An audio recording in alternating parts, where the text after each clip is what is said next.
ಪುರಾಣ ಪ್ರಸಿದ್ಧ ಹಾಗೂ ಪವಾಡ ಪುರುಷ ಎಂದೇ ಹೆಸರಾದ ಚಂದಾವರ ಸೀಮೆಯ ಶ್ರೀ ಹನುಮಂತ ದೇವರ ಕಾರ್ತಿಕ ದೀಪೋತ್ಸವ ಹಾಗೂ ವನಭೋಜನ ಕಾರ್ಯಕ್ರಮ ಸಹಸ್ರಾರು ಭಕ್ತರ ನಡುವೆ ಶನಿವಾರ ವಿಜೃಂಭಣೆಯಿಂದ ಸಂಪನ್ನಗೊಂಡಿತು.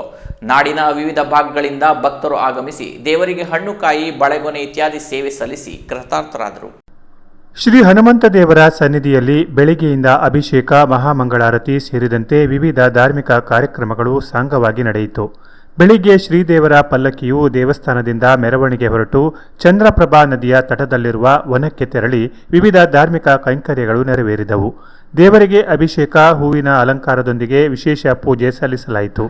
ಸಾವಿರಾರು ಭಕ್ತರಿಂದ ಬಾಳೆಗೊನೆ ಸೇವೆ, ಕುಂಕುಮಾರ್ಚನೆ, ಹಣ್ಣು, ಕಾಯಿ ಸೇರಿ ವಿವಿಧ ಸೇವೆ ನಡೆಯಿತು. ನಂತರ ಶ್ರೀದೇವರ ಪ್ರಸಾದ ಭೋಜನ ನಡೆಯಿತು. ಸಾವಿರಾರು ಭಕ್ತರು ಅನ್ನ ಸಂತರ್ಪಣೆಯಲ್ಲಿ ಪಾಲ್ಗೊಂಡು ಪುನೀತರಾದರು.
Canara plus news, Kumta.